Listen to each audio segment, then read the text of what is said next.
कुंठा नहीं, पवित्रता की जरूरत है, सावधान करने की जरूरत है, सचेत।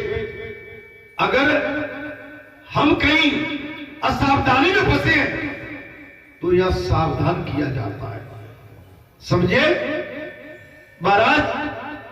जब आप देखेंगे हमारी आर्मी की परेड होती है, उसमें सावधान किया जाता है, नहीं क्या उसमें अगर आर्मी की परेड में सावधानी चूकी तो फिर कोई ना कोई घटना टूटी। सचेत रहे। आप देखेंगे थाने हैं, रात्रि में उनको गश्त देते हैं, वो भी सावधान करते हैं, मन जागते रहिए। आप अगर कहीं गहरी नींद में सो गए तो आपके साथ कभी भी कोई भी सांसारिक घटना घट सकती है।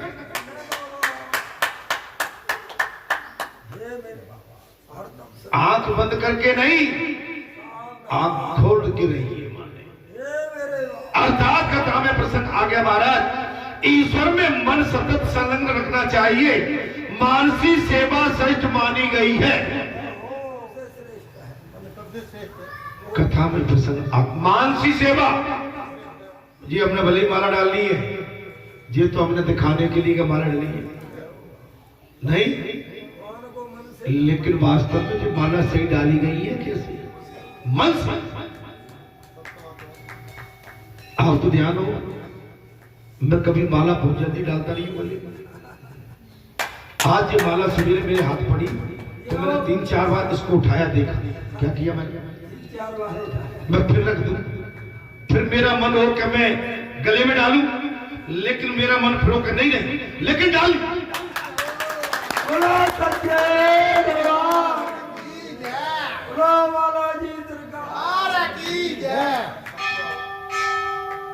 आज में ये मानसी सेवा कैसी महाराज, मन का कौन आता है भक्त भगवान के भगवान की अनन्य संतानें हैं, लेकिन उनमें से कुछ ऐसी संतानें हैं जो भगवान को अति प्रिय लगती हैं। जैसे ध्रुव, प्रहलाद, मीरा, सूरदास, कबीरदास, तुलसीदास, तुकाराम महाराज जी अति प्रिय थे। नारद, हनुमान बाबा, सर्वश्रेष्ठ, विभीषण, सुग्रीव, अंगद, ये भगवान के चैत्य हैं, याद आज भी करती। हम अगर इस क्यों में, मैं कहता हूं इस लाइन में आना चाहते हैं, हमें ऐसा कुछ करना नहीं चाहिए।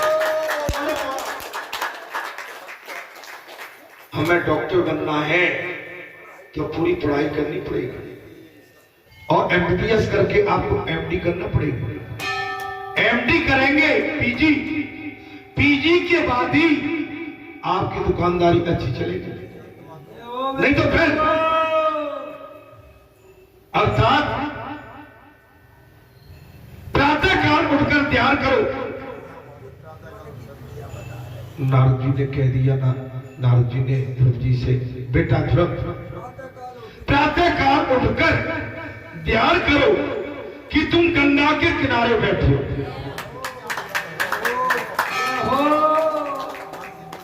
प्रातः काल उठकर ध्यान करो कि गंगा के किनारे बैठे, मन से ही गंगा जी में स्नान करो।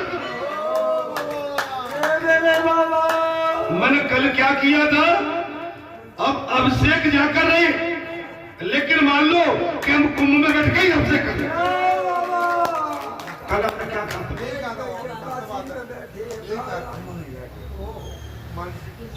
एक बार और कहीं आपने मन से ही भैया बालाजी गेट पे आए, अगर आप अपने मन को मन से समझा और मन कहीं भ्रम में पड़ गया तो भाई बड़ी दुर्गति होती है। अभिषेक के लिए चांदी के कलश में गंगा जल लाओ, गंगे में भर के लाओ भैया, गंगा में नहा लिया भैया बड़े ए मेरे बाबा। अरे मन से सोच लो कि हमारे हाथ में चांदी का कलश है और गंगा जी का जल भर के लाओ। ठाकुर जी के जगने पर आचमन कराओ। ठाकुर जी उठ गए होंगे, उन्हें आचमन कराए, खुला दातन कराइए। अरे भाई ये मन का ही तो खेल है। अगर मन बिगड़ गया तो आपका धर्म बिगड़ गया और मन सुधर गया तो आपका धर्म और संसार सुधर गया। पुजारी जी कथा बोलूं कि न बोलूं? अरे आप तो वैसे कह देती हो। सही है, आनंद हो रहा है। आज चलिए भोलेनाथ क्या करोगे महाराज? ठाकुर जी के जगने पर आचमन कराइए। मंगल के बाद माखन मिश्री की जरूरत पड़ेगी। मंजन के बाद दांतों और ब्रश करा दिया। अब अपने ठाकुर जी को कहा मिश्री माखन ऐसा कर दिए कमैया। अरे नहीं करती तो कर लो। मैंने कई बार आपसे कहा है। अच्छा मैं कहता हूं ना, मेरी तो माताएं भरती होंगी मांग। मुझे तो आज कम से कम 10-11 साल हो गए माँ पार्वती का सुमेरी पूरा श्रृंगार करता हूँ, भोलेनाथ पर जल चढ़ाता हूँ और पार्वती मैया के मांग में सिंदूर और पैरों में मावर और टीका तिलक लगा के आशीर्वाद लेता हूँ। मैं स्वागवता बना रहा हूँ।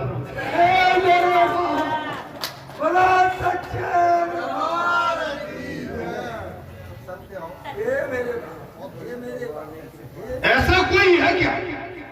अरे आप भाई ये मन का सोना है,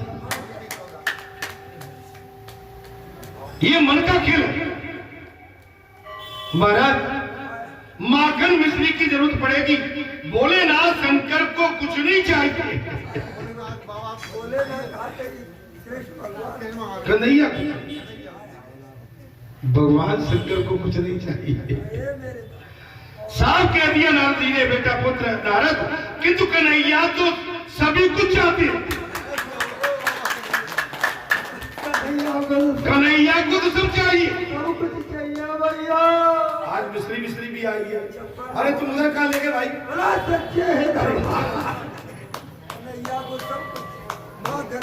देखो अब इसमें सब है, गुला भी है ना, मिश्री है। ये मेरे बाबा हमारी मिठाई को अभी नहीं भाई। अब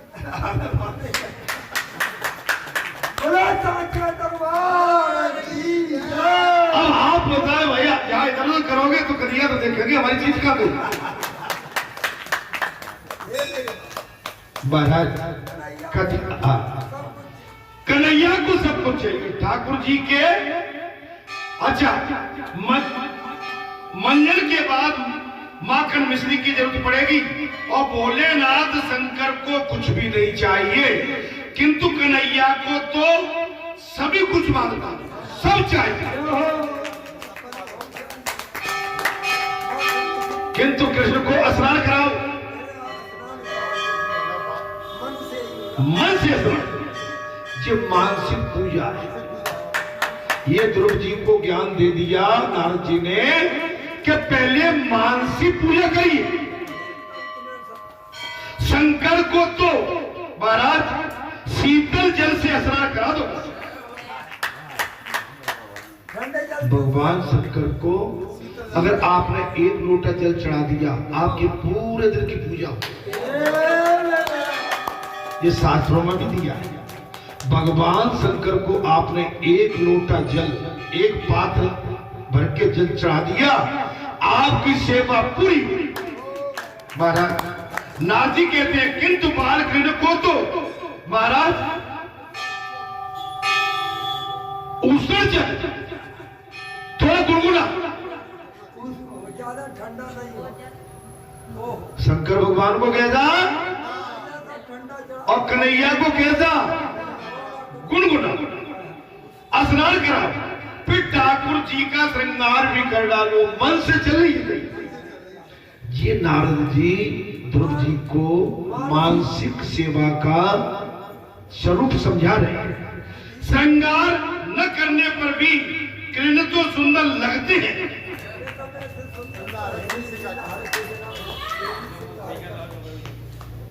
पुत्र ध्रुव, श्रृंगार न होने पर भी भगवान श्री कृष्ण सुंदर लगते हैं, किंतु श्रृंगार करने से तुम्हारा मन भी सुंदर हो जाएगा। आज हमने कथा में पहले मन की बात करी थी, पूरी कथा मन पर जी।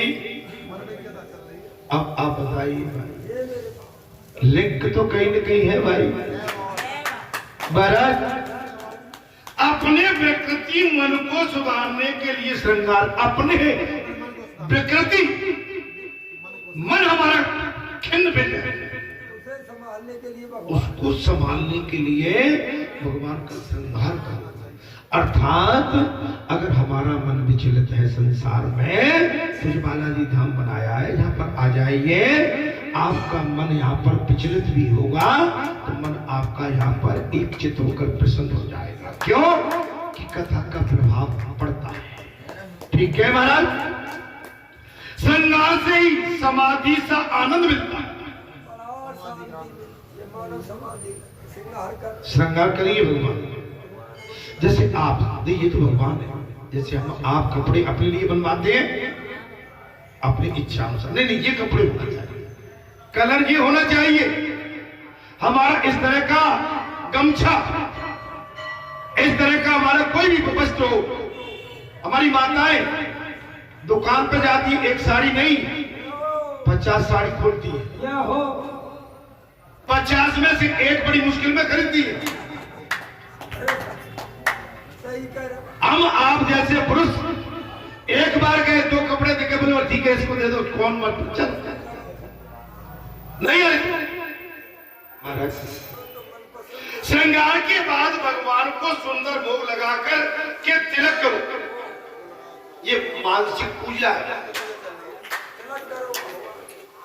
ध्रुव जी ने नारद से पूछा था, गुरुदेव मुझे पूजा कैसे करना चाहिए? तो पूजा में साफ बता रहे हैं नारद जी, बेटा ध्रुव अपनी पहले मानसी पूजा करो, तिलक करिए, आरती उतारो भगवान। उस समय तुम्हारा हृदय आर्द्र बनेगा। और पद्म पुराण में आरती का क्रम बताया गया। पद्म पुराण में आरती कैसे की जाती है बताइए। चरण, जंगा और वक्षस्थल, मुख और उसके बाद सर्व अंगों की आरती उतारना चाहिए। अब तो आप आगे समझ में, हम इशारा करते हैं जी। हमारे पुजारी कभी कभी, अच्छा मैं कहता हूं तो क्या होता है, बुरा लग जाता है। हमारे पुजारी क्या खड़े खड़े नहीं, हमको पूरा अपना सर झुका के चरणों की आपका वो तो बताना पड़ रहा है हमारा। फिर धीरे धीरे चरणों की करके फिर ऐसे फिर पूरी आरती, और पूरी आरती करके फिर चरणों पे आ जाओ।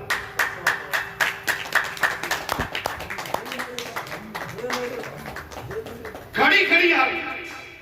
बोले हम तो चेहरे को देख रहे हैं भगवान, आप किसी माता से कहो कि नहीं हमें तो भाई आपके चेहरे की आरती करना नहीं, कोई इसको लाइक करेगा चरणों की। आप किसी भी सदपुरुष, महापुरुष और देव पुरुष के चरण आरती करते समय प्रभु दर्शन के लिए आर्त बनाना चाहिए, समर्पित आरती करते समय। अब आपने देखा हम आरती बोलते हैं तो जो कहीं इधर क्रमबद्ध होते हैं, हम तुरंत कहें भाई गड़बड़ कर रहे हो तो आरती का क्रम तोड़ देते। आरती ढोलक और आपके मजीरे ये एक सुर में चले, तो एक सुर में चलने से क्या है, आनंद बढ़ता है। लेकिन हम अपने सुर को तोड़ेंगे कहीं भी तो वो क्या होता है महाराज, उसमें कहीं ना कहीं भिन्नता आती है और भिन्नता को भगवान कदापि पसंद नहीं करते। भगवान के दर्शन करते हुए ध्यान करना चाहिए सब काम। मानसी पूजा में ध्रुव जी से कहा है नारद जी ने, बेटा ध्रुव भगवान के दर्शन करते हुए करना चाहिए। श्री हरि का धीर मन से ध्यान करो। श्री हरि का कैसे करो? स्थिर मन से। कथा में प्रसंग आ गया, जय ध्यान सहित होना चाहिए। कुछ लोग ऐसे भी होते हैं जो जब करते समय भी संसार का ही ध्यान करते रहते हैं। तो चल रही है संसार का ध्यान। ओ तो बाबा वेद का है।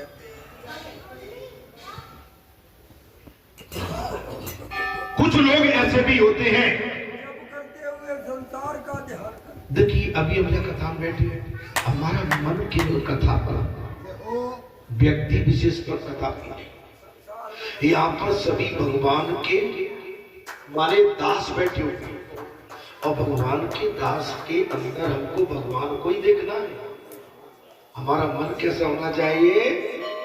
सिया राम में सब जग जानी, करो प्रणाम जोर से। महाराज स्नान करने से शरीर शुद्ध होता है, दान करने से धन की शुद्धि होती है।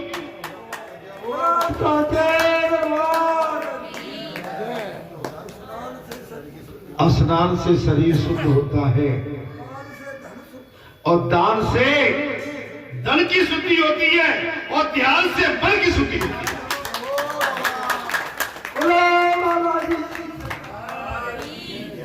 ध्यान से मन शुद्ध हो। मौका है, बालाजी धाम में काम चल रहा है इस समय, बाबा का छप्पड़ भी गिरना है, लेकिन ऐसा नहीं गिरेगा, गिरेगा लेकिन गंगा जी में डुबकी लगा दो। भले ही 5 रुपया 11 रुपया शब्द के नाम से, 1000 नहीं, 2000 नहीं, अरे 2 रुपए भी संकल्प लेके, मैं आपको कहने नहीं कह रहा हूं, संकल्प के बाबा आज हमने ये 2 रुपए आपके ऊपर ये छत गिरने वाली है, उसके लिए हमने आज ये संकल्प जोड़ा है। समझ में आ रही है कि नहीं आ रही? मैं तो आपको विधि बता रहा हूं, आपने चढ़ा दिया, भगवान ने स्वीकार कर लिया, लेकिन प्रभु आपके इसमें आंगन में कुछ काम चल रहा है, हम इतना तो नहीं, हमारा भाव रुपया 2 रुपया का है, हम इसमें इस काम के लिए उसको संकल्प दें। आपने सबने चढ़ाए, लेकिन संकल्प किसके लिए किया? हमने संकल्प किया तो दरबार के लिए, लेकिन आज का संकल्प, आज काम क्या चला है, उस संकल्प जो काम चल रहा है उस काम के लिए। तो मैं आपके संकल्प की यहाँ बिल्कुल वचन देता हूँ कि आपका ये धन वही लग रहा है और लगता है।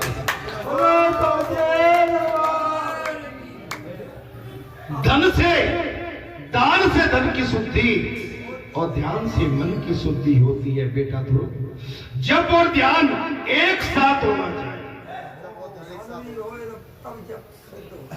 जप एवं ध्यान एक साथ होना चाहिए। भैया, जब करते समय जिस देव का तुम ध्यान करते हो उसकी मूर्ति तुम्हारे मन से हटेगी नहीं। जैसे मैंने कहा कि बालाजी बालाजी दिखते हैं, चलो चलो सवेरे, आपका कल्याण है, आपका उद्धार है, आपका इस भवसागर से बेड़ा पार है।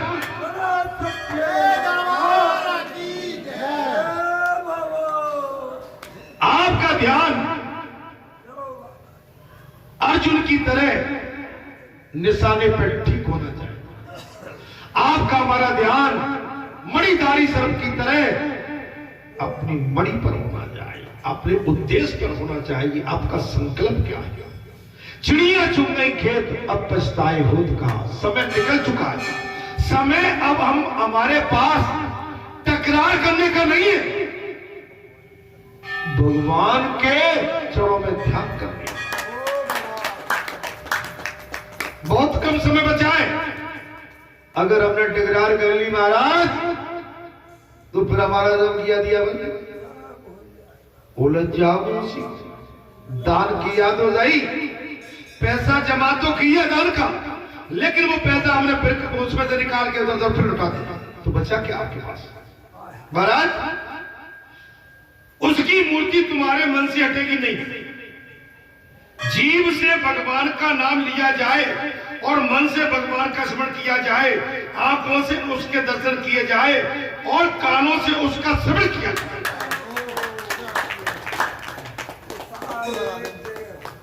एक क्या होगा? क्या किया महाराज? जीव से भगवान का नाम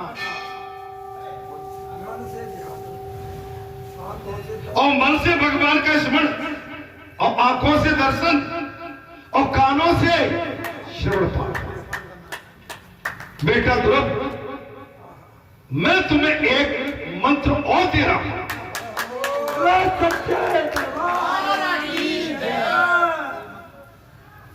अब कह दिया बेटा ध्रुव, मैं तुम्हें एक मंत्र और दूंगा। ओम नमो भगवते वासुदेवाय नमः।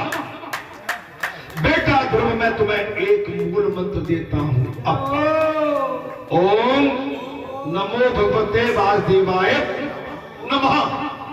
इस महामंत्र का तुम सतत जाप करते रहो, भगवान अवश्य प्रसन्न हो जाएंगे।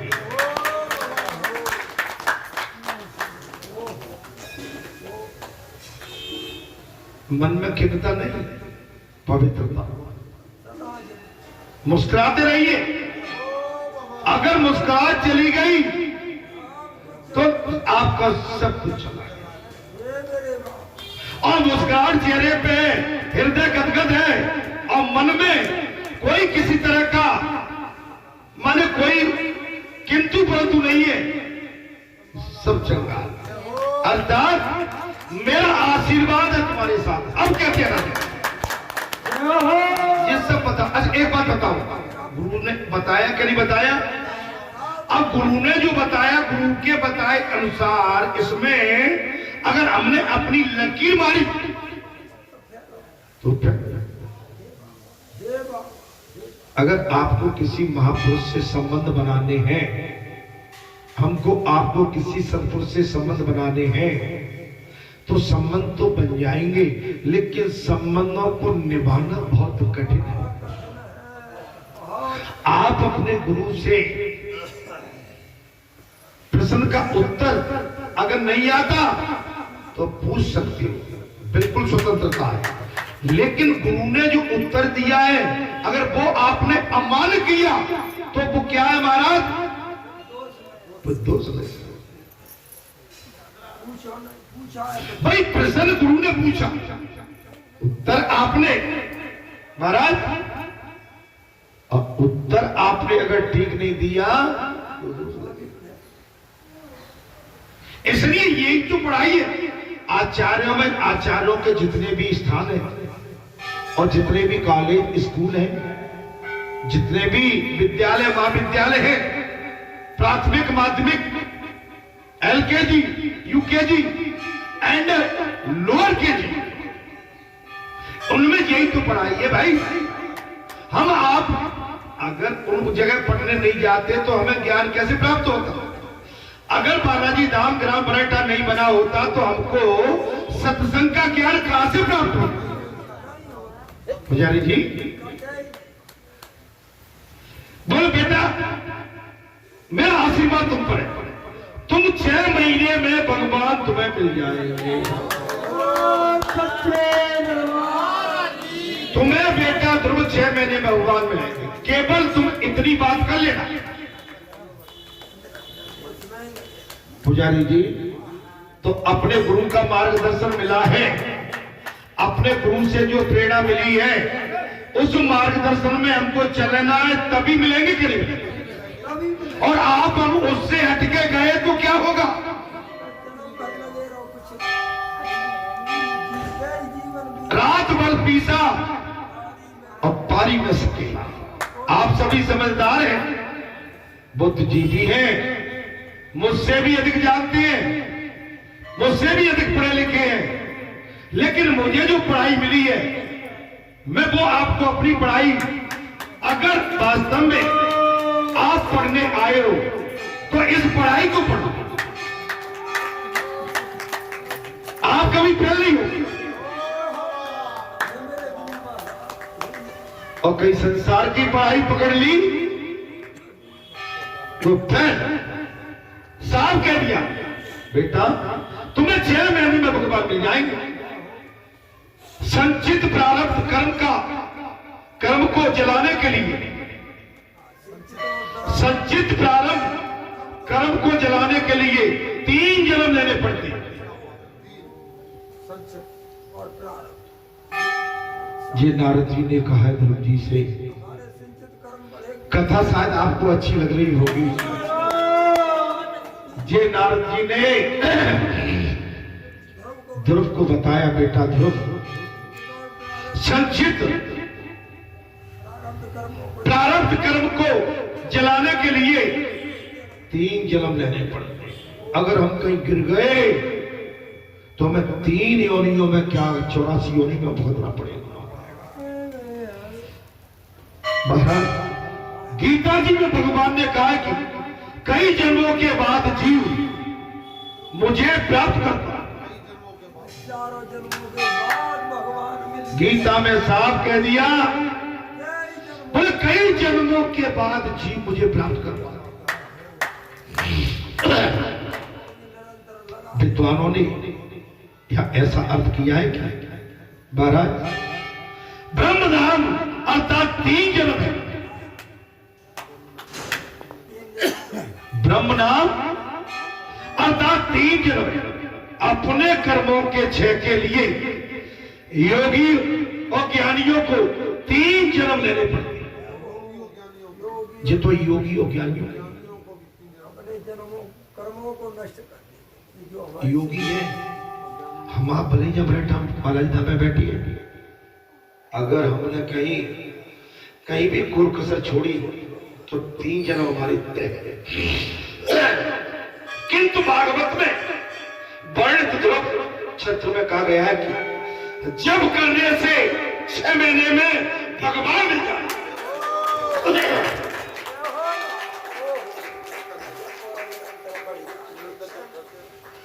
आपका जब आपके जाप में किसी भी तरह की रुकावट नहीं, संसार का मन से होता कभी भी नहीं। आपको जो भी पीड़ा है दबा जाओ उसे। आप उस पीड़ा को भगवान के भजन से दबा सकते हैं।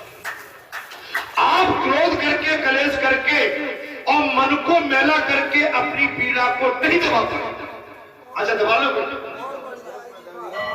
जब तक आप भगवान का भजन नहीं करोगे, सदगुरु के चरणों को याद नहीं करोगे, अपने मित्र मंडली, अच्छी मंडली को याद नहीं करोगे, अरे और कलेश करता मेरा जी साथ छूट जाएगा।